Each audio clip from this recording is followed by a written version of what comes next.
Internautas que acompanham o canal do Centro Espírita Caminho de Luz. Nós vamos iniciar agora mais uma atividade de estudo e de debate à luz do Espiritismo. Antes de nós iniciarmos a nossa prece habitual, que harmoniza as nossas mentes e os nossos pensamentos. Jesus, divino amigo, te agradecemos, Jesus, por tudo que nos tem concedido, pela estuante vida que nos tem ofertado, pelo Espiritismo em nossos passos, pela tua presença misericordiosa junto de nós. Agradecer-te por estarmos aqui dispostos ao estudo e ao aprendizado. E rogar-te, Jesus, por misericórdia, que nos ampare nas reflexões para que possamos ter o melhor proveito. Abençoe a todos nós e se conosco sempre, Jesus, que assim seja. A nossa proposta de estudo hoje é acerca do Evangelho no Lar. O Evangelho no Lar é uma proposta legitimamente espírita. É uma proposta que compõe a fluidoterapia espírita. A fluidoterapia espírita, ela torna-se a oferta que o Espiritismo faz para aqueles que procuram o centro espírita. Nós vemos muitas vezes no centro espírita as pessoas ofertando até mesmo terapias alternativas, as quais nós temos muito respeito, mas que não são espíritas. A oferta é espírita, a proposta é espírita, é a fluidoterapia espírita, que consiste, nós temos uma palestra tratando só desse assunto, entre outros, consiste do acolhimento fraterno, do estudo, da água fluidificada, do passe, da exposição, da frequência ao trabalho, da assistência social, a caridade, a pátria da caridade e o Evangelho no Lar. Então, o Evangelho do Lar é uma parte dessa proposta espírita de tratamento nosso. Quando nós chegamos ao centro espírita, nós vemos muitas pessoas chegando querendo soluções miraculosas, e há casas espíritas que oferecem isso. Não é essa a proposta do Espiritismo. Não é essa a proposta de Kardec. A proposta é nos disponibilizar o espaço para que nós possamos crescer, modificar a nossa estrutura íntima. O que leva o espírito Joana de Ângeles a dizer que o centro espírita é o espaço para a incursão nas consciências. Então, o Centro Espírita Caminho de Luz, coerente com essa proposta, está buscando criar este espaço para que as pessoas possam ter as ferramentas para a sua modificação íntima, que é um trabalho muito desgastante, é um trabalho muito difícil. Então, neste momento, uma das propostas é a execução do Evangelho no Lar, que nós estamos trazendo as reflexões no dia de hoje. O slide que eu coloquei aí é um slide antigo, mas ele é muito simpático, né? Ele está lá, o culto do Evangelho no Lar, que é o Evangelho segundo o Espiritismo, o estudo desta obra maravilhosa no lar. Então, é uma proposta que nós fazemos, que as pessoas acham, não adianta muito, vamos ver se não adianta, né? É uma realização da nossa área de estudo do Espiritismo, que vem buscando esses temas bastante consistentes para todos nós. E começamos com uma reflexão. Quando nós estudamos a série Nosso Lar do Espírito André Luiz, que é uma série muito importante, é uma série que trata da vida no mundo espiritual.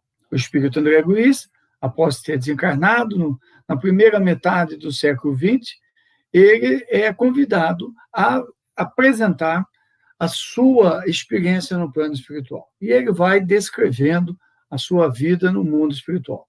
E ele, na segunda obra dessa série, são 17 obras, muito simples, muito fáceis de ler, muito agradáveis, e que nós deixamos recomendado, diríamos indispensável para aquele que está molejando no Espiritismo. O Espírito André Luiz, ele nos conta na obra Missionários da Luz um processo clássico de reencarnação. Esse processo clássico consiste no despertar do espírito para a necessidade de retornar, ou o convite dos benfeitores espirituais para que o espírito reencarne, por ser necessário ele estar na experiência física para estabelecer a melhoria moral, a mudança de estrutura e a sua mudança íntima para que ele possa evoluir, não permanecendo estacionado, o que muitos espíritos gostam e desejam de verdade quando estão no mundo espiritual. Então, feita essa etapa, o espírito recebe uma proposta ou apresenta uma proposta de vida na Terra. Que passos ele vai ter, o que ele vai executar, como ele vai fazer.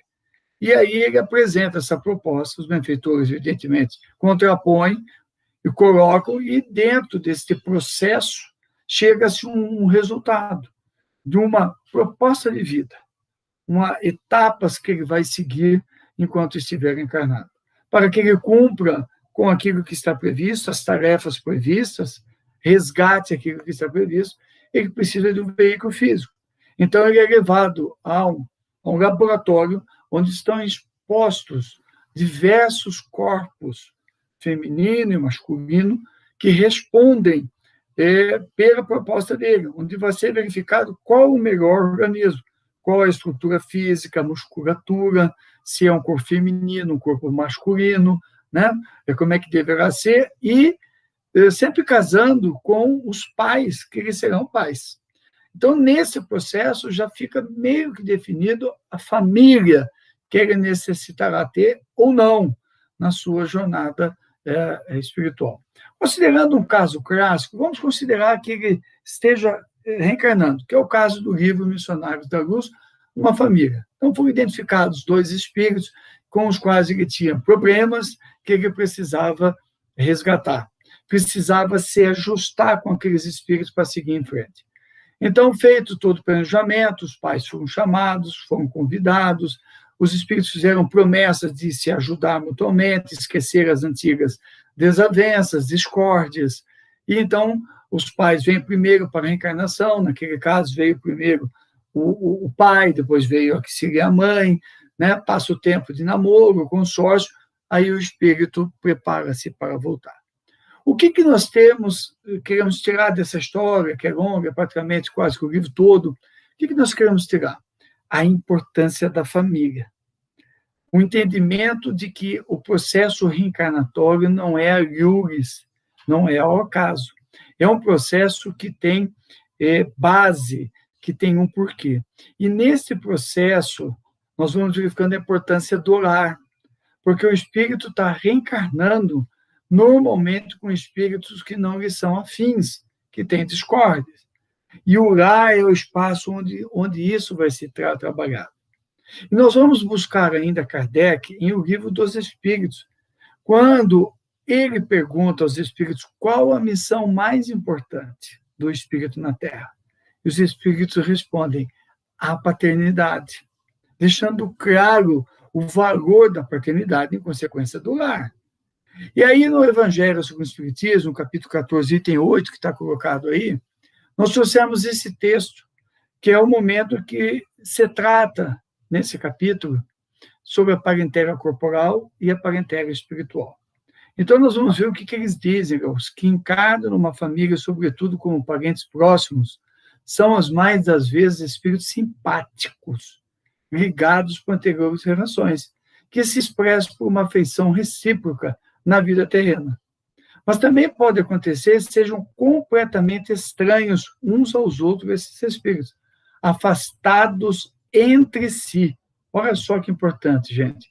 Sejam completamente estranhos uns aos outros esses espíritos, afastados entre si por antipatias igualmente anteriores, que se traduzem na Terra por mútuo antagonismo, que aí lhes serve de provação. Olha como isso pode ser muito real nas nossas vidas em casa. Quantas vezes nós estamos em mútuo antagonismo, ou seja, temos espíritos que são estranhos a nós ou que tivemos discórdias no passado, o que gera no lar um ambiente de provação, onde brigas, dissensões irão surgir. E é necessário, neste quadro, que haja uma busca de espiritualidade para se contrapor a esse antagonismo.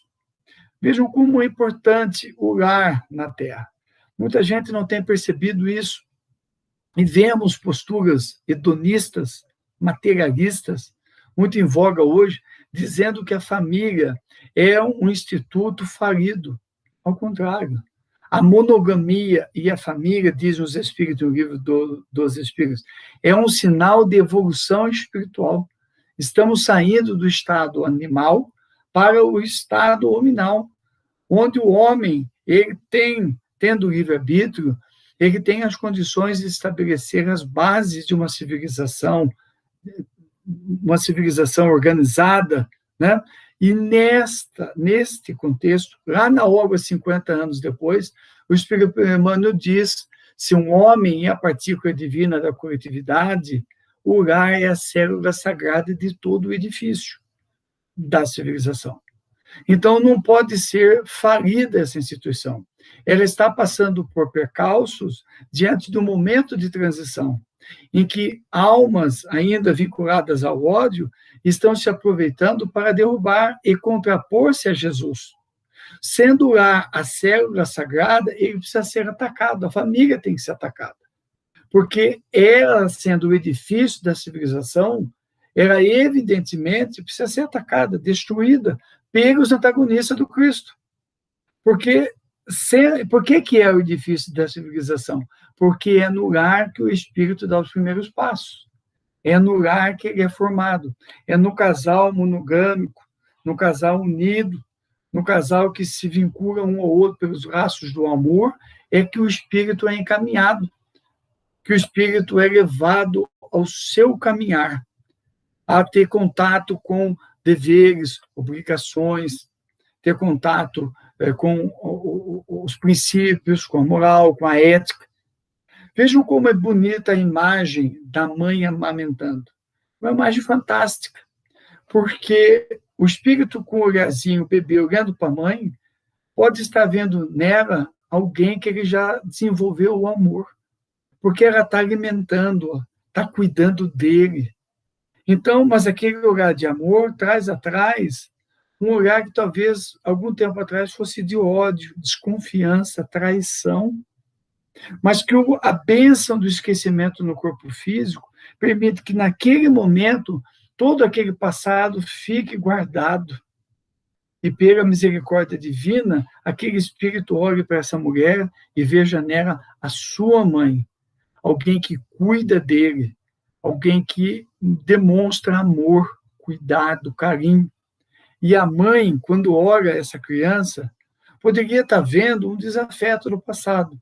Alguém que lhe traiu, alguém que lhe fez mal, alguém que a envergonhou, ou alguém que ela traiu e machucou. Mas a bênção do esquecimento fecha isso. E ela olha alguém que precisa de carinho, de cuidados, porque não tem condições de sobreviver sozinho. E ela proveu o alimento, proveu o carinho, proveu o cuidado, proveu o amor. Olha que maravilha. Então se estabelecem novos laços sobre aqueles laços de antanho, de antagonismo, de dissensão, de discórdia. E a partir desses laços, a mãe, o pai, tem condições de colocar nessa criança novos valores que eles já estão adquirindo, e mostrando aí um caminho novo em direção à construção de uma nova civilização. Então, esta nova civilização que as pessoas pregam por aí, essa nova terra que se prega por aí, cheia de paz, de amor, né, de tolerância, ela passa pelo lar. Porque o Espiritismo mostra esses laços da reencarnação, mostra esses laços do passado, e mostra como que esses laços têm que ser transformados para que as pessoas encontrem a paz. Lá no folheto da FEB, a FEB tem muitos folhetos, pequenos opúsculos, tratando de diversos assuntos. Na fluidoterapia, que eu falei do começo, no passe, do Evangelho no Lar. O que nós estamos pondo aqui não tá longe daquilo. Inclusive, é tirado muita coisa dali. Porque não faz sentido a gente ficar inventando a roda, né, reinventando a roda, para fazer um trabalho. Nós buscamos aquele material que estão nas obras básicas e que estão no folheto da FEB para que nós possamos difundir. Então, eu estimulo as pessoas aí no site da FEB, baixa lá, é gratuito, o folheto sobre o Evangelho no Lar e vão encontrar essa frase que está colocada aí.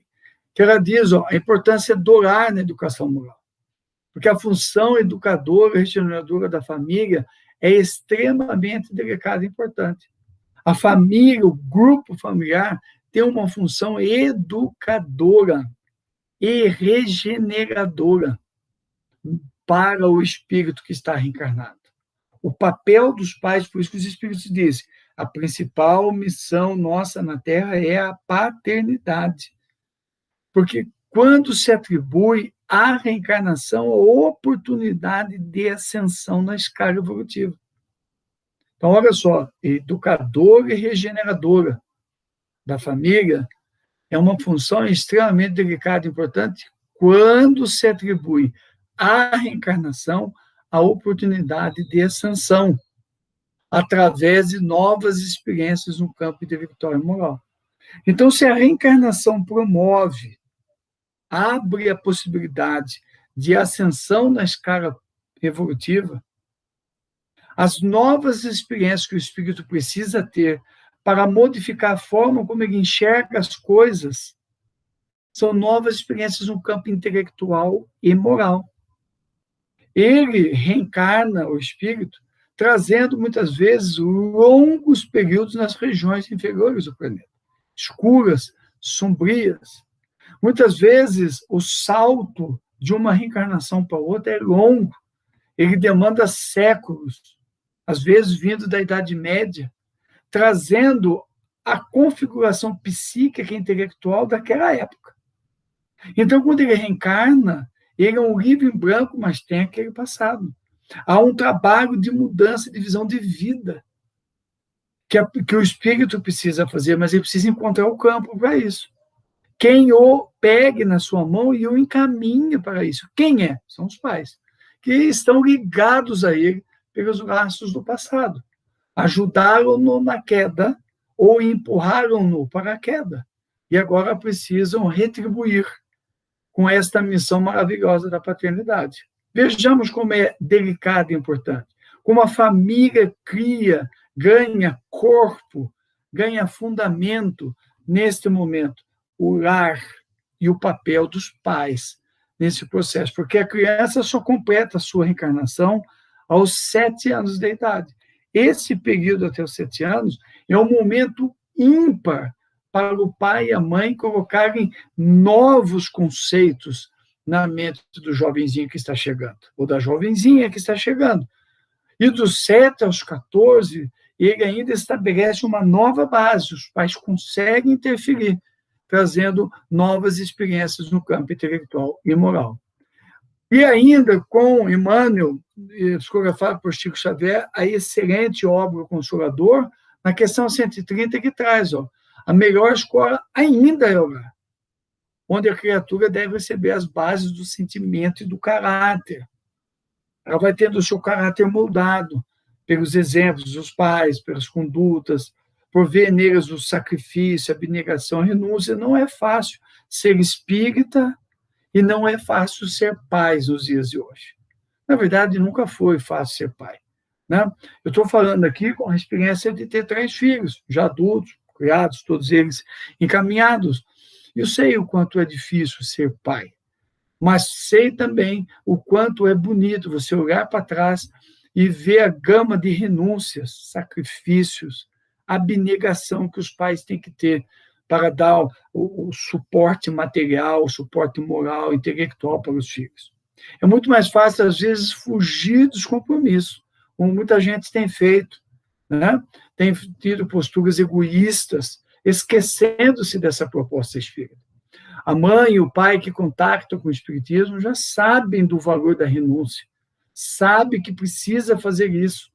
Noites em claro, o trabalho digno, ainda a paciência para estar com os filhos, a dedicação e a devoção a eles, né? A ida ao parque, ou jogar futebol, ou assistir o desenho, fazer o dever de casa, né? Guardar a roupa, lavar a roupinha, dar o alimento, estar sempre com eles, estar junto com eles, exige abrir mão de muita coisa. Abrir mão de estar muitas vezes com os amigos, estar entregue às sensações mais primitivas, abrir mão de estar no bar, abrir mão até de uma atividade social para estar com os filhos, que é a principal finalidade nossa na Terra. Encaminhá-los, ajudar Deus com aquelas criaturas que me são confiadas. Eu estou formando um Deus. Então, eu preciso estar dedicado a isso. Isso exige muita devoção. E muita gente não percebe isso. Então, nesse contexto todo, nós vamos percebendo que o lar é a primeira escola, o primeiro templo da alma. É o legítimo exportador de caracteres para a vida comum. O espírito vai sendo brilhado ali. E diz o Espírito Emmanuel na obra Luz no Lar, o culto do Evangelho no lar não é uma inovação, é uma necessidade em toda parte, onde o cristianismo lance raízes de aperfeiçoamento e sublimação. Olha só, é uma necessidade em toda parte onde o cristianismo lance raízes de aperfeiçoamento e sublimação. Nós estamos contribuindo com Cristo, porque quando o nosso lar tem o Evangelho no lar, o estudo do Evangelho sistemático, perseverante, nós estamos lançando nos nossos filhos e em nós, em nossos corações, sementes novas de aperfeiçoamento e sublimação. Mas também estamos exportando isso, porque o nosso núcleo familiar cria um ambiente espiritual tão bom que ele torna-se uma luz nas trevas. E as pessoas buscam essa luz, vêm atrás dessa luz. Inconscientemente são atraídos.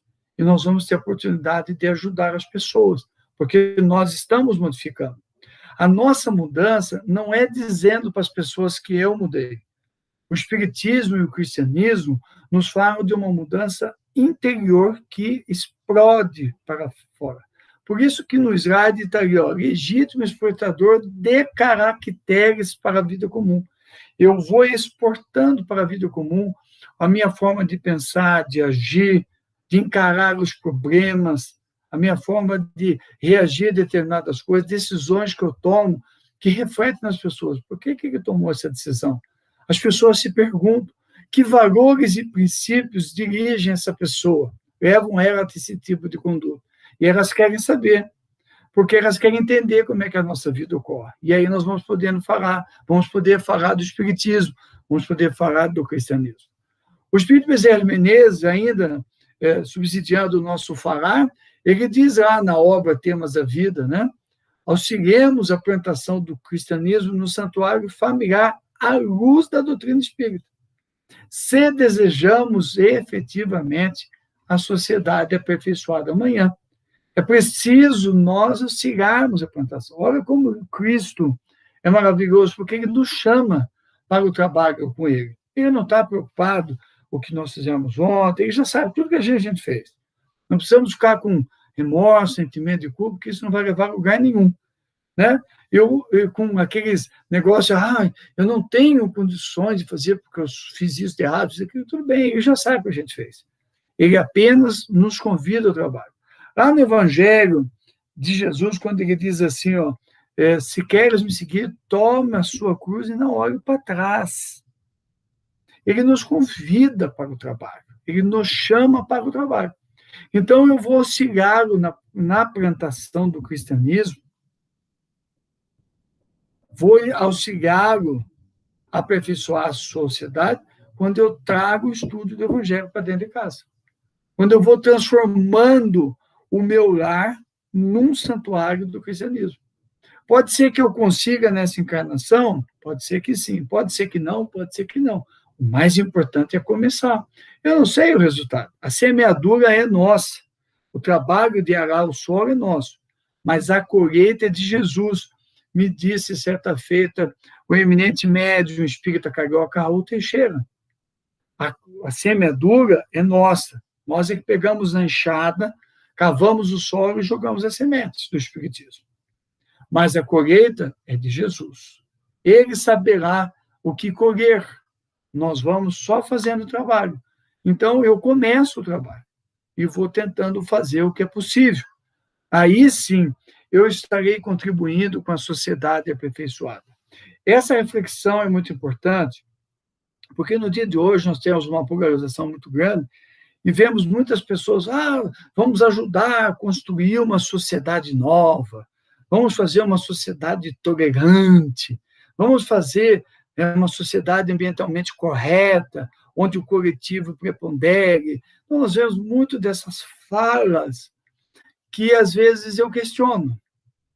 Porque vejamos a questão do meio ambiente. As pessoas falam, não, você, olha aqui, vamos fazer isso, fazer aquilo. Eu normalmente pergunto para essas pessoas, ativistas, você recicla o lixo em casa? E a pessoa diz, não, ainda não, eu não consegui. Mas se você não recicla na sua casa, que autoridade moral você tem para apontar o dedo para os outros? Então, eu faço isso no meu campo, que é possível. Eu não vou mudar a sociedade, mas eu posso juntar um pequeno grupo, fazer uma campanha para plantar árvore, fazer reciclagem, dizer para as pessoas eu reciclo, cobrar, sim, das autoridades que tenha a coleta seletiva. Então, eu vou fazendo as coisas no meu ambiente, eu vou pondo etanol no meu carro, eu já vou juntando dinheiro para comprar o carro elétrico. É ou não é? Então, eu vou fazendo aquelas ações efetivas. O mesmo ocorre na questão da tolerância. Eu vejo tantas pessoas falando, você tem que ser tolerante com isso, com aquilo. Mas eu vejo no outro lado da mesma pessoa o discurso intolerante em relação à religião. Eu, como espírita, quantas vezes eu sofri perseguição por ser espírita? Até hoje nós temos dificuldade. Os evangélicos nos perseguem, as pessoas nos perseguem, porque nós somos espíritas. E a mesma pessoa que vira a cara para nós espíritas é aquela que cobra que você não seja racista, homofóbico. Mas eles são, porque a intolerância está na raiz da sociedade. Então, eu só vou criando efetivamente uma sociedade aperfeiçoada quando eu vou trazendo o Cristo para dentro do meu coração. Quando eu vou trazendo o bem. E aí eu passo a ter uma conduta efetivamente cristã, quando eu caminho para fora. Vai saindo de mim atitudes que são efetivas. Né? E desse conceito, o que na verdade é o culto no Evangelho do Lar? O que aquarela bonitinha, né? Ela diz bem do que o Evangelho do Lar. Eu gosto muito, é uma aquarela antiga, eu gosto muito dela, fala, o berço doméstico é a primeira escola, o primeiro tempo da alma. Fala de um lar feliz. Né? Recentemente eu vi uma frase de uma pessoa que dizia assim, há tanta gente infeliz nos castelos e nas residências luxuosas, quando há tanta gente feliz na casa humilde, de um bairro humilde, onde às vezes falta alguma coisa. Então, a felicidade, às vezes, vem dentro de um berço doméstico, olha que coisa acolhedora, fala de um lar humilde, simples, um lar onde as pessoas se respeitam, estão aprendendo a se amar, não que se amam, estão aprendendo, mas onde há muita luta, muito trabalho, mas há a figura de Jesus dentro de casa. Há muito tempo atrás, Chico Xavier teve um problema na casa espírita que ele havia fundado, em Uberaba, quando ele chegou. Quando ele chegou em Uberaba, ele fundou um centro espírita. E, durante muitos anos, aquela casa espírita foi referência para as pessoas que buscavam atendimento com Chico Xavier. Madrugadas, noites, enfim, as filas se faziam para ter uma notícia do filho desencarnado ou coisa parecida. E chegou um momento que a casa cresceu muito, ficou muito grande, tinha uma diretoria que já cuidava da coisa. E o Chico era membro do Conselho Deliberativo da casa, conforme o estatuto. E o Chico teve uma determinada reunião com o Conselho, e o Chico, então, recomendou, que havia sido feita uma doação financeira, e o Chico recomendou ao Conselho e à diretoria da casa que aquele recurso fosse utilizado de duas maneiras. Parte do recurso para se colocar ventilador no salão de palestra, que fazia muito calor e não tinha uma ventilação, e o restante do recurso fosse destinado à assistência social, para comprar alimento, remédio, né, material para o trabalho da assistência social. E ficou assim deliberado, que seria ventilador e não seria ar-condicionado, porque um grupo de pessoas queria que fosse um sistema moderno de ar-condicionado que consumiria todo o recurso. E o Chico achou desnecessário, até porque mesmo à noite as temperaturas são mais amenas e tal. Então, a proposta do Chico foi vencedora, ficou assim deliberado. Passado um tempo, quando foi um sábado à tarde, o Chico chegou para o trabalho, final da tarde, começo da noite, a fila de pessoas já era muito grande. E o Chico chegou, viu aquela fila, entrou e viu os buracos na parede. E ele foi se dirigindo ao local onde ele ia receber as pessoas e perguntou ao irmão dirigente da casa: o que são esses buracos na parede? Ah, Chico, esqueci de lhe dizer. Depois de nossa reunião, nós conversamos e resolvemos mudar aquela decisão. E vamos usar aquele recurso para colocar um ar-condicionado. Vai ficar fresquinho, agradável, você vai psicografar melhor, as pessoas vão se sentir bem. Nós achamos melhor. O Chico, então, percebeu que aquela não era mais a casa dele. Porque o recurso, primeiro, porque tinha sido decidido em reunião de diretoria. Para ser modificado, teria que ser convocada uma nova reunião e apresentado novos argumentos. Então, ele percebeu que ele já estava sendo tratado como alguém que talvez fosse um estorvo para a administração. Então, ele resolve se afastar. E, naquele momento, ele já falou: eu já estou incomodando as pessoas. O centro já tem uma alma própria, uma direção própria. São pessoas que têm a ideia de crescer, fazer coisa grande, as pessoas têm sempre essa ideia, fazer coisa grande e tal. Então, o Chico acaba por... e pergunta pela segunda vez: por que não teve reunião? Nós tínhamos decidido de um jeito, por quê? E aí a pessoa explica, não convence e tal. Daí o Chico bate no ombro dele, do amigo, e diz: meu irmão, eu queria te agradecer por todos esses anos na casa, mas a partir de hoje estou apresentando a minha renúncia ao cargo que eu tenho de conselheiro e já estou me ausentando da casa. Eu agradeço tudo o que vocês fizeram por mim, sejam muito felizes, né? Mas a partir de hoje esta casa já não está mais alinhada com os meus objetivos. E ele diz: mas Chico, onde você vai? Eu estou indo embora. Não temos trabalho. Eu digo: não, meu irmão, você explique para as pessoas o motivo pelo qual eu estou me afastando, né? Diga a elas o que ocorreu e dispense-as, ou alguém pode fazer o meu trabalho. Lógico que ninguém ia fazer o trabalho do Chico. Mas, Chico, ninguém pode fazer. Então, se ninguém pode fazer, você cancela o trabalho. Porque a casa a qual eu quero servir não é essa mais. E o Chico, então, se afasta e segue o seu caminho, vai na sua... E ele sai andando. Eu estou contando essa historinha, vai chegar nesse ponto dessa fotinho. Ele vai seguindo o seu caminho e sai andando. E aí sai todo mundo: vamos atrás do Chico. E ele já sabia onde ele ia. Ele sai, vai do que naquela época era a periferia da cidade. Tinha um casal que morava num sítio e ele atendia esse casal. Ele já levava cesta básica e tal. E ele chegou na casa, era um sábado à noite, por volta de 19 horas, e o casal, já idoso: Chico, seja bem-vindo, nós estávamos esperando sua visita. Ele: eu vim aqui para nós fazermos o evangelho no lar. Chico, será muito honroso. E ele senta-se com os dois e faz o evangelho no lar. E ninguém sabia onde o Chico estava. Volta para a sua residência, já tarde da noite, senta para psicografar. No domingo, ele retorna à casa daquele casal, faz de novo o evangelho no lar. E propõe a eles: eu poderia vir aqui fazer um trabalho? Chico, pode, mas é tão humilde, não tem problema. E eu me lembro que o Chico descreve a humildade do lar e vejo nessa casa um lar humilde, que se transformou depois no grupo espírita da prece, onde de novo passou a ter fila, gente para ser atendido e tal. Então, o berço doméstico é o espaço onde nós vamos fazer o evangelho no lar. E a definição é muito simples: o culto do evangelho no lar é uma reunião familiar em dia e horas certos para estudo e oração em conjunto. Olha que definição simples: uma reunião familiar em dia e horas certos para estudo e oração em conjunto. Reunião familiar. Marco, por que você está insistindo nisso? Porque é uma reunião de família. Não é uma reunião com vescote social. As pessoas têm dificuldade em ficar consigo sozinha e têm dificuldade de ficar dentro da sua residência, porque tem os desajustes, os problemas. Então, as pessoas começam a buscar, eu vou convidar a minha amiga, a minha irmã, a minha prima. Não. Os problemas mais graves que você tem é no núcleo familiar, diz o Espiritismo.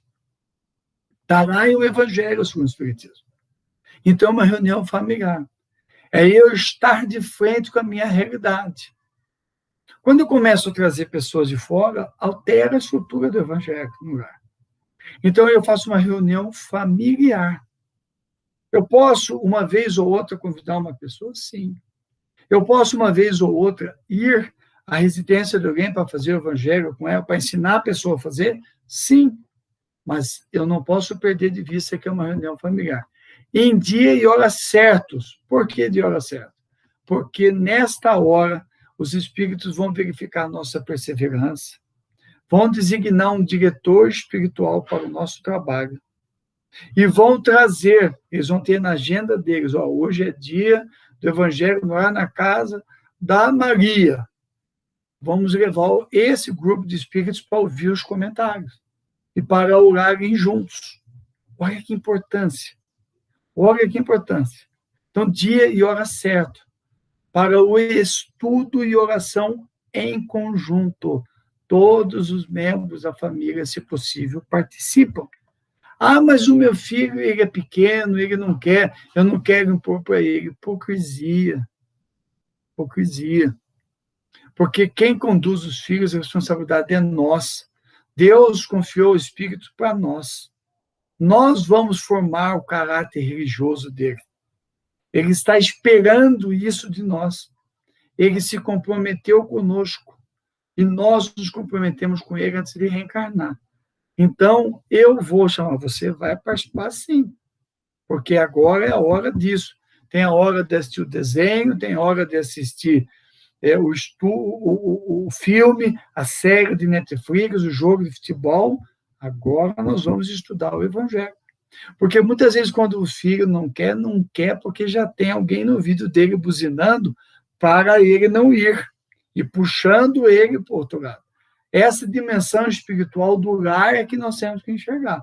Então, é estudo e oração em conjunto, todos nós. E por que essa é uma reunião simples, mas ela não é inovadora? Porque já houve o primeiro Evangelho no lar com Jesus. Na excelente obra Jesus no lar, que está no cantinho aí, psicografada por Chico Xavier, pelo espírito Neio Lúcio, nós temos a descrição do Evangelho no lar.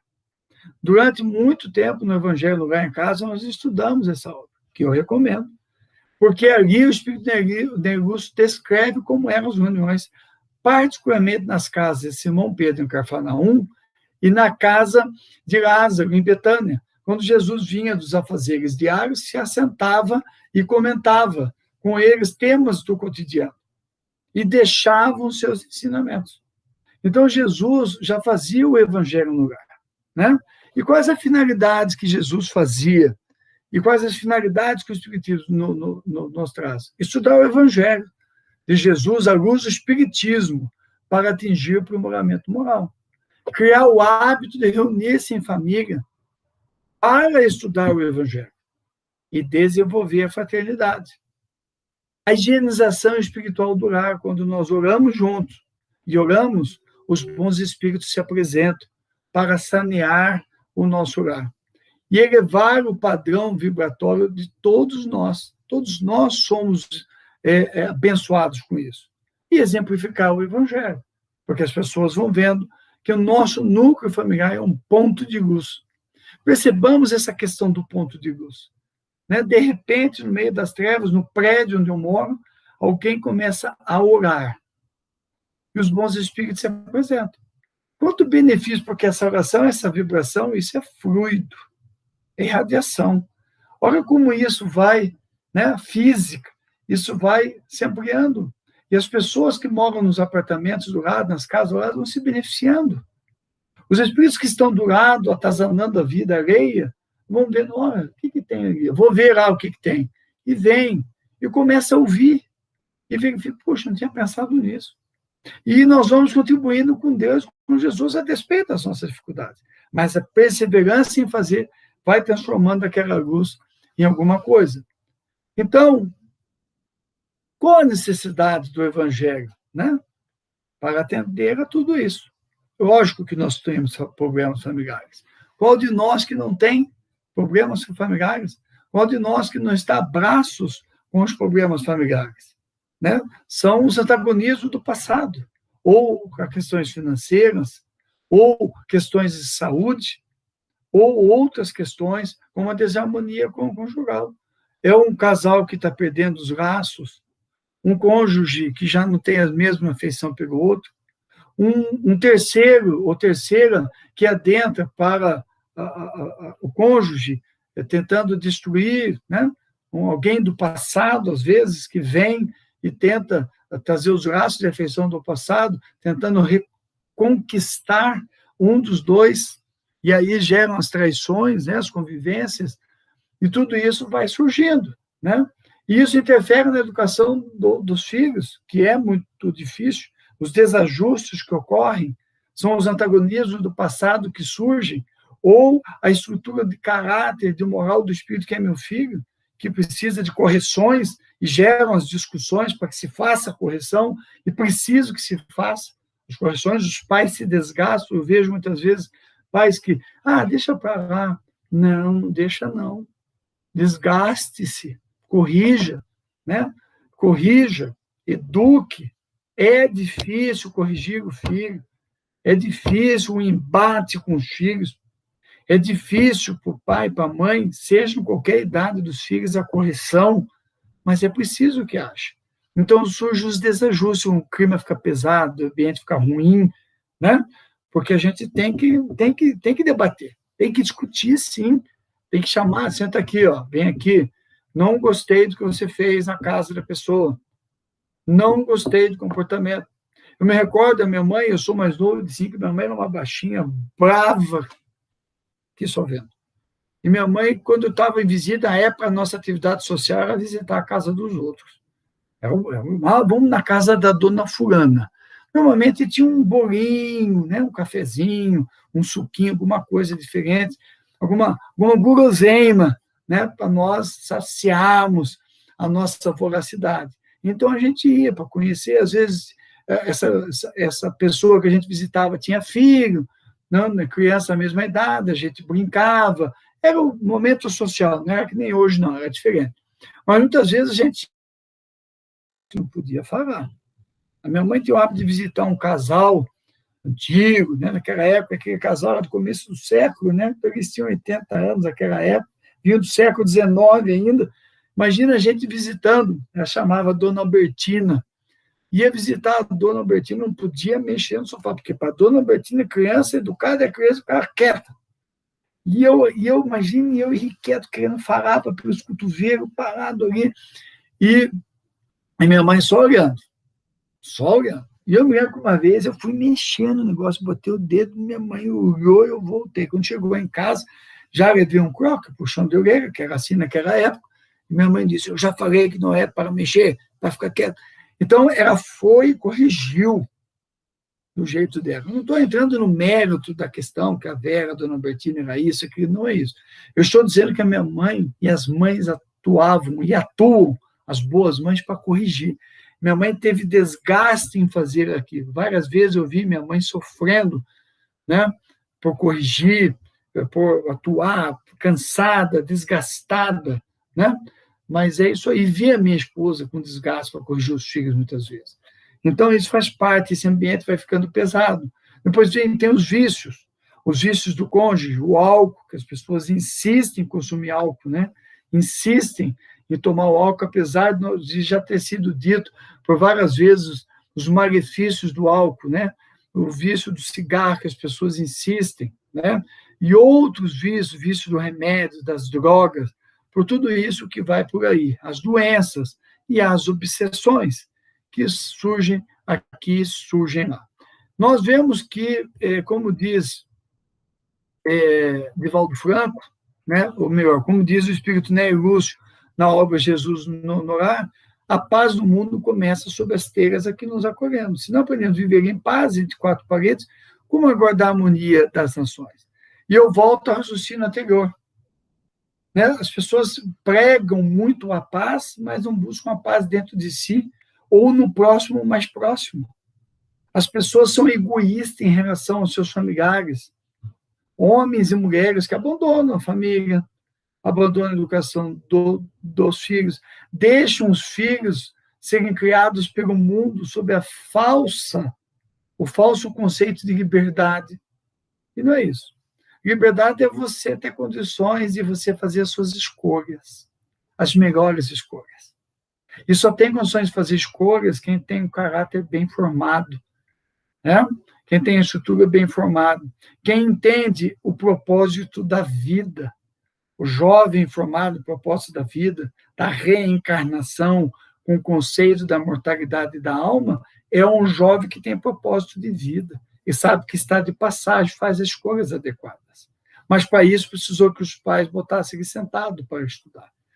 Então, a paz é uma paz que está se pregando por aí, uma paz fictícia, porque a paz verdadeira vem da alma ajustada aos seus propósitos de vida. E nós só nos ajustamos como entendemos a proposta de Deus, das leis divinas, e só tenha o entendimento das leis da natureza, das leis divinas, o Espiritismo. Então, eu vou trazendo esse néctar, né, para os nossos filhos, vou trazendo isso para dentro de casa. E as questões dos vícios entram nesse contexto. Quando nós verificamos o filme Divaldo, um filme joinha, fantástico, sobre a vida de Divaldo Franco, nós verificamos que Divaldo coloca ali um episódio que envolveu ele e Nilson. Quando Nilson tinha sérios problemas, o seu fiel escudeiro, seu amigo de longa data, tornou-se um baluarte do trabalho de Divaldo Franco. Mas no começo, quando Divaldo conhece Nilson, era um jovem, frequentava lupanares, frequentava boates, consumia álcool e tal. Mas um dia, Divaldo é orientado a visitar a casa de Nilson, e ele vê o pai dele alcoólatra, e olha com a sua visão psíquica e vê os espíritos esparramados pela casa. Esparramados pela casa, sugando o álcool que o pai trazia, porque precisavam se alimentar disso, e perturbando a harmonia do lar. Porque o espírito que vem atrás do álcool, que está no mundo inferior, ele traz tudo aquilo que ele tem do mundo inferior. Traz a desarmonia dele, os princípios, os malefícios que ele tem, ele traz tudo aquilo. E se alguém lhe oferece a continuidade do vício, ele vai se alimentando e vai mantendo do jeito que está, prejudicando toda a estrutura do lar. Em 1990, nós convidamos o Raul Teixeira para ir lá na divisa do Paraná com Santa Catarina, onde nós residimos e participávamos do movimento espírita, para ele fazer um trabalho sobre mediunidade. Ele foi e contou uma história curiosa. Ele conta a história de um casal que ele conheceu na Sociedade Espírita Fraternidade, que ele trabalhava e trabalha em Niterói, Rio de Janeiro. Esse casal se conheceu na mocidade, casou-se, consorciou-se. E esse casal, depois, ele teve um filho, e, certa feita, a moça procura o Raul e diz: Raul, nós estamos com um problema em casa, estamos brigando muito, meu filho não dorme, nós estamos com um problema financeiro, a gente não consegue mais vir ao centro, acho que o fulano está com outra mulher, está se envolvendo com uma outra pessoa, etc. Você pode nos ajudar? Ele então terminou o trabalho, o que ele fazia, faz até hoje, lá na Sociedade Espírita Fraternidade, que é a exposição, o passe, a aplicação do passe, enquanto a exposição, o Raul psicografa, e depois tem um atendimento fraterno que o Raul faz há muitos anos, fazia até ter o seu problema de saúde, até a madrugada alta. Então, aquele dia ele atendeu a moça, deu as orientações a ela, tal, e disse: isso vai passar e tal. Passou um tempo, ela voltou e disse: Raul, não está melhorando, está piorando. E ele disse: puxa, mas eu não sei se eu posso, você não pode ir em casa conversar conosco e tal. Eu vou ver. E o Raul não ia, na verdade ele não ia. Quando ele sentou-se à mesa, o Espírito Camilo lhe disse: Raul, vamos à casa dela hoje, vamos atender. Cancela o trabalho aqui, não atenda as pessoas, são trabalhadores da casa, foram jovens criados aqui, tal. Então, ele terminou, aplicou o passe, ele disse que não haveria atendimento naquele dia, e ele, então, se dirigiu à residência. Quando ele entrou na residência, ele se depara com o antigo barzinho que tinha nas casas, e viu ali as garrafas de White Horse. O pessoal mais velho vai entender o que eu estou dizendo. San Rafael, Chivas Regal, Old Par, Old Eight. Vocês vão dizer, pô, você era bom, hein? Você conhecia bem. E conhecia, sabia de tudo. E ele vê uma verdadeira boate no barzinho. Os espíritos esparramados pela casa, e pede para ver o quarto do filho, dentro do quarto do filho, e vê o berço com 2 espíritos deitados, embriagados. Não há criança que fique naquele berço, porque quando ele sai do corpo, vê aquelas entidades carantonhas e não fica. E ele vai para o quarto do casal e vê verdadeiramente uma festa sexual. O casal não vai ter intimidade, nem pode ter agradável, desejável, porque aquilo tudo está colocado ali. Então, ele coloca todas essas questões e chame, vocês precisam retomar o evangelho no lar, precisam fazer o trabalho. E aí ele vai mostrando para nós quanto é importante o evangelho para a melhoria espiritual do lar, o combate aos vícios, quanto que os pais, as famílias insistem em ter o álcool dentro de casa, os filhos vão se acostumando com isso, os espíritos vão sugando aquilo, vão ficando agregados. Puxa, será que é tão difícil entender isso e abrir mão de beber o álcool? Será que é tão difícil abrir mão do cigarro, agora do narguilé? Será que não há outras formas de ser feliz em nome da tranquilidade do lar? Abrir mão da pornografia? Será que é tão difícil? Então, nós precisamos refletir com maturidade sobre essas questões e partir para o evangelho no lar, que tem os seus benefícios, que nós já falamos, né? A evangelização contínua da família, a redução da rebeldia, da desarmonia, tudo isso vai se modificando. E a evangelização dos desencarnados.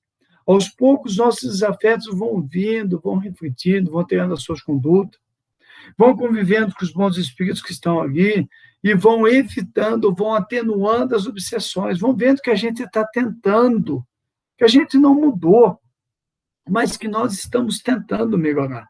Essa é a proposta do Evangelho do Lar. E aquelas considerações que nós sempre fazemos, calma que eu já vou chegar no roteiro, né?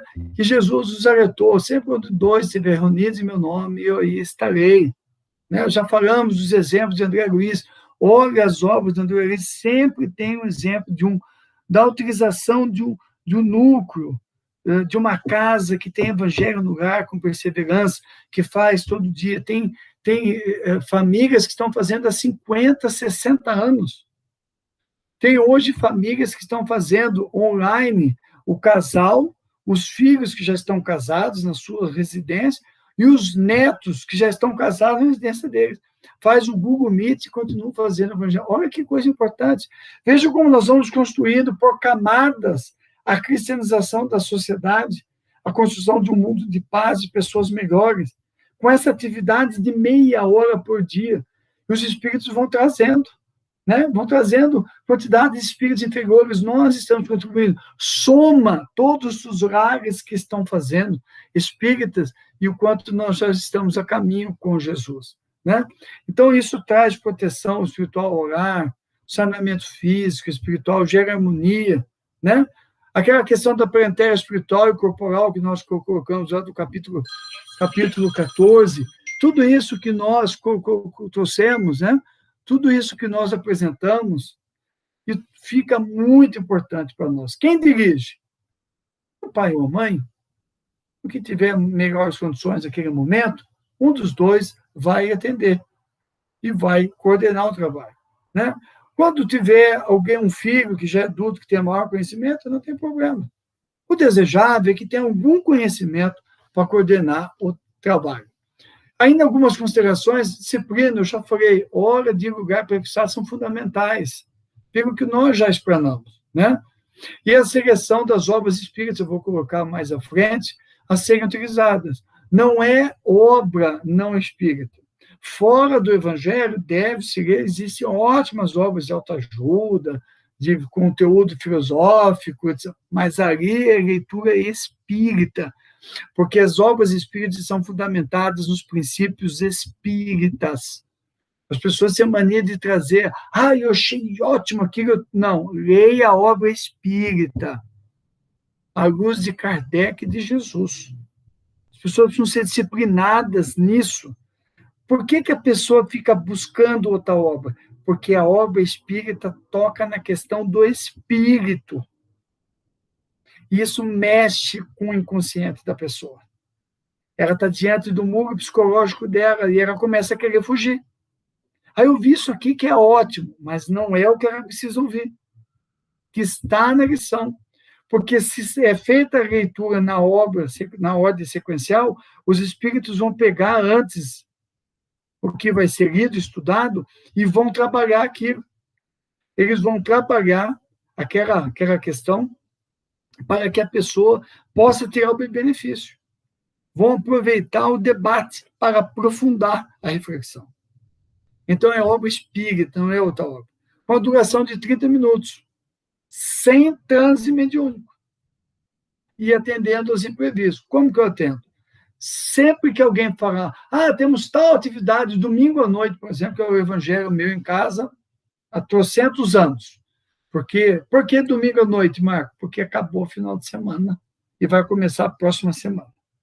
Então, domingo à noite acabou a Fórmula 1, acabou o futebol, The Voice, acabou o Faustão, acabou o piquenique, acabou a piscina, já fez tudo que tinha que fazer, já viu série. Bom, agora vamos desligar tudo, 10 horas da noite, e vamos fazer o evangelho. Daqui todo mundo para a cama. Que é a proposta. Para que aqueles conteúdos continuem a serem debatidos com a saída do corpo físico. Então, eu desligo tudo. Mas é uma guerra em casa quando tem NFL. Aqui em casa também. Tem NFL, tem não sei o quê. A gente vai lidando devagarinho, abrindo uma sessão aqui ali. Mas as atividades em geral, quando alguém perguntar, pode ser domingo à noite? Não, não pode, porque eu já tenho compromisso. Naquele dia eu tenho evangelho no lar. Hoje eu tenho filho morando fora, em outro estado, e faz, às vezes, o evangelho do lar conosco, pelo Google Meet. Olha que coisa maravilhosa. Porque já sabe que aquele dia nós temos. Então, os meus filhos que moram fora, Big Médio, participam conosco. Pai, posso participar hoje do evangelho? Pode. E entram no nosso evangelho e participam conosco. Então, se eu tenho marcado, os espíritos vão trazendo. Eu já tenho informação que traz os espíritos para ouvir o nosso evangelho no lar. Alguns médios já descreveram que vem a arquibancada, no espaço da minha casa, a arquibancada abre-se à noite como se fosse um teatro, e os espíritos estão assistindo. Então, é um compromisso com a espiritualidade, é diferente. Então, eu já não marco o compromisso. Se tiver gente em casa, sempre que possível, convide para participar. Nós temos uma atividade agora, ou se não, divide. Um vai fazer atividade e o outro faz sala para visita. Normalmente, mas ele está fazendo uma atividade que para nós é muito importante. E fala da atividade. Que a pessoa vai ficar curiosa e talvez queira até mesmo participar. Né? Então, quando o ensinamento do mestre vibra entre as quatro paredes de um templo, diz, no livro Luz no Lar, que Chico Xavier psicografou, os pequeninos sacrifícios vão tecendo a felicidade comum. Né? Então, quando a gente treina tudo isso, dizer não a uma atividade social, dizer não ao imprevisto, trabalhar com isso, vão tecendo a felicidade comum. E lembrando que não tem transe mediúnico, não tem livro de autoajuda, não tem nada, porque não é DR. Eu sei que vocês estão rindo quando vocês estão vendo isso aí. Não é DR. Não é a hora do marido dizer, viu, falei para você, ou mulher, isso serve para você, alfinetando. Não é hora para isso.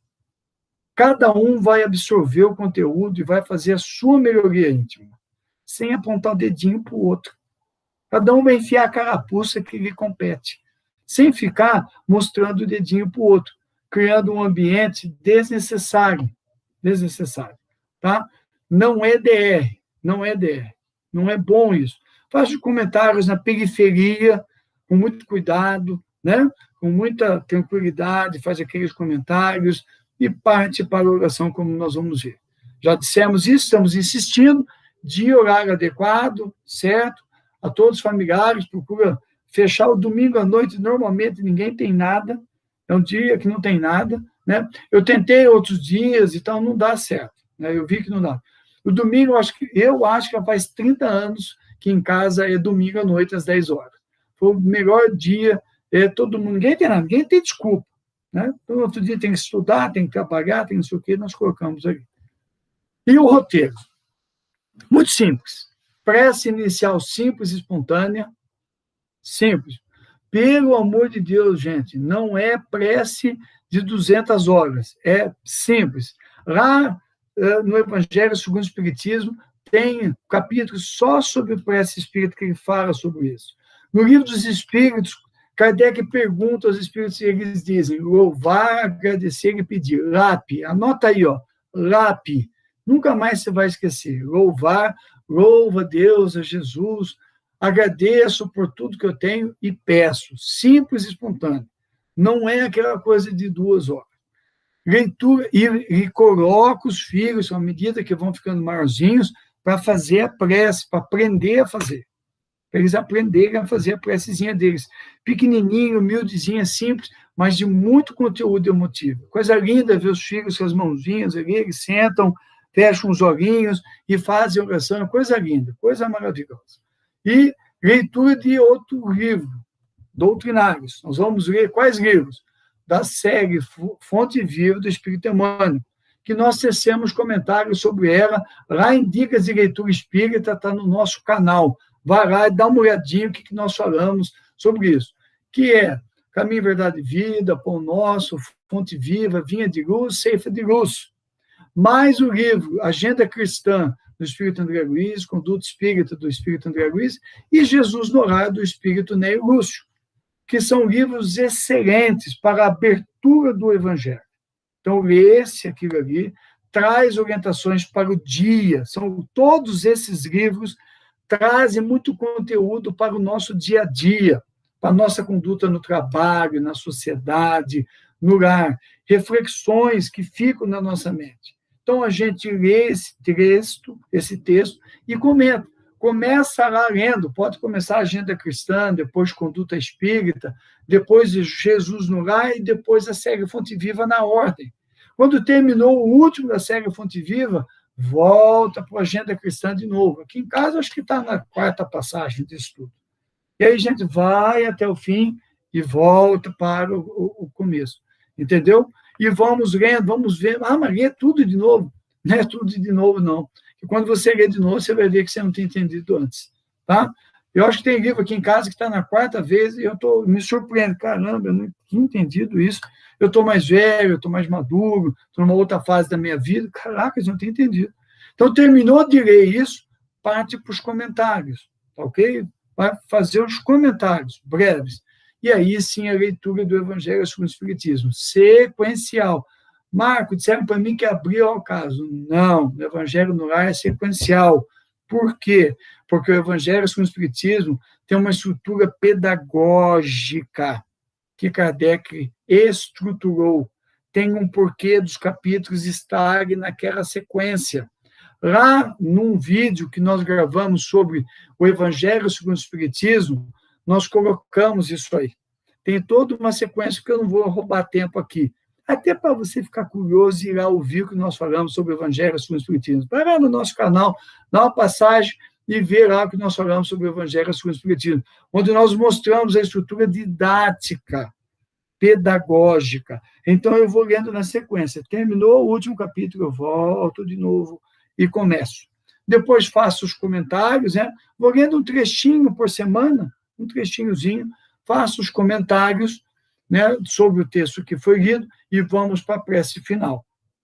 Mesmo as recomendações da prece inicial.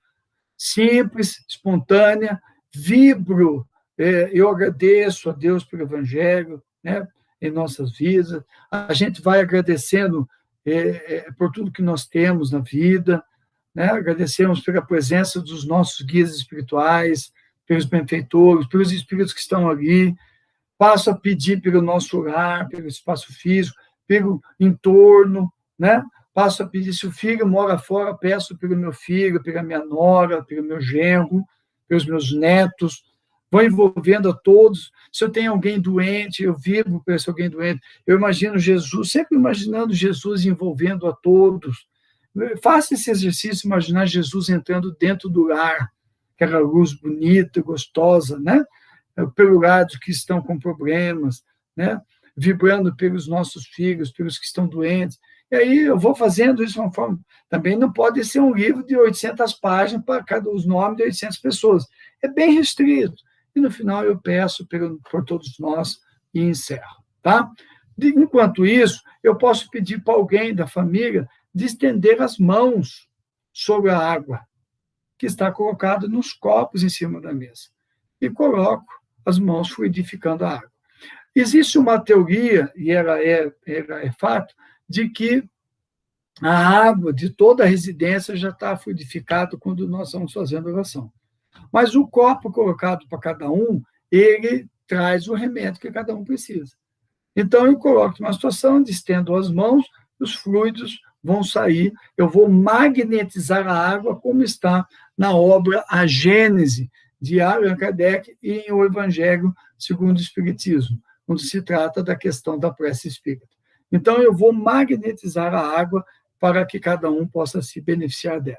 Roteiro muito simples, lembrando da assistência espiritual no culto. Olha essa aquarela antiga, que bonitinha. Os espíritos conosco, fluidificando a água, tratando de cada um, o guia espiritual conosco. Não vale a pena abrir um momento dentro de casa, gente, ainda mais durante a pandemia, não é mesmo? Olha que coisa maravilhosa, né? E eu tenho essa experiência, essa assistência na prece, na preparação do ambiente, na abertura, na explanação, na magnetização. Eles sentam-se respeitosos conosco, são os nossos convidados. Olha que reunião linda, gente, de um simples estudo do Evangelho, olha a dimensão espiritual desse trabalho, de 30 minutos uma vez por semana. Olha quantos benefícios nós temos por esse trabalho. Vejam como é importante fazer isso. Os nossos desafetos espirituais estarão sendo atendidos, todos eles conosco, e nós estaremos modificando a nossa estrutura íntima, encontrando a paz. Olha que coisa maravilhosa. Né? Manifestação da água para todos nós, pode colocar só a jarra, pode colocar só os copos. Aqui em casa a gente tem um hábito há 30 anos de botar o copinho. Bota um copinho para cada um toma só água. Quando um está ausente, fica o copo dele guardadinho ali, magnetizado, fluidificado, para que possa tomar. Tá bom? E aí, o exemplo prático, uma fotinha de como ocorre. Eu até fico um pouco saudoso do tempo que meus filhos eram pequenos e eles vinham, né? Eles vinham com o seu livrinho. Vou até voltar aqui para fazer um comentário. Nessa leitura dos livros doutrinários do nosso roteiro, eu me esqueci de falar e voltei, muitos terão, casais jovens, verão que seus filhos se sentarão e verão que os textos das obras que eu citei talvez sejam um pouco pesados para eles lerem. Não tem problema. Vá lá no site da FEB e compre os livros infantis. Tem livros tão bonitinhos, do Espírito Meimei, principalmente, que traz tantas historinhas interessantes para os nossos filhos. Compre um livrinho para eles. Eles vinham, os meus filhos pequenos vinham com os livros debaixo do braço, né? Eles vinham assim, aí cada um sentava, aí tinha até briga, porque eu tenho 3 filhos, mas eu vou ler, eu quero fazer. Aí eu fazia, então, você faz a prece de abertura, você faz a de encerramento, que a gente cumprimenta, e você faz a leitura, tá bom? Aí lê o livrinho, anota as coisas. Mamãe, ele quis dizer isso, a historinha do carneirinho, a historinha do coelhinho e tal, e fica uma coisa leve, eles participando conosco. Bonitinho, já vinham de pijaminha, o livrinho debaixo do braço, sentavam e faziam conosco o Evangelho, dali corriam para dormir. Coisa boa, com o Espírito sendo orientado, sendo trabalhado por nós. Tá? Então, gente, eram essas reflexões que a gente queria trazer, muito humilde, né, para todos vocês. Se você gostou, por favor, está no nosso canal YouTube, divulgue aí os nossos contatos e indique para as pessoas. Fala para elas dar uma olhadinha, vão encontrar uma ferramenta excelente nessa hora tão difícil e nesse momento tão difícil do nosso planeta. Muito obrigado pela sua companhia, por estar conosco. Que Jesus nos abençoe esteja conosco sempre. Muita paz.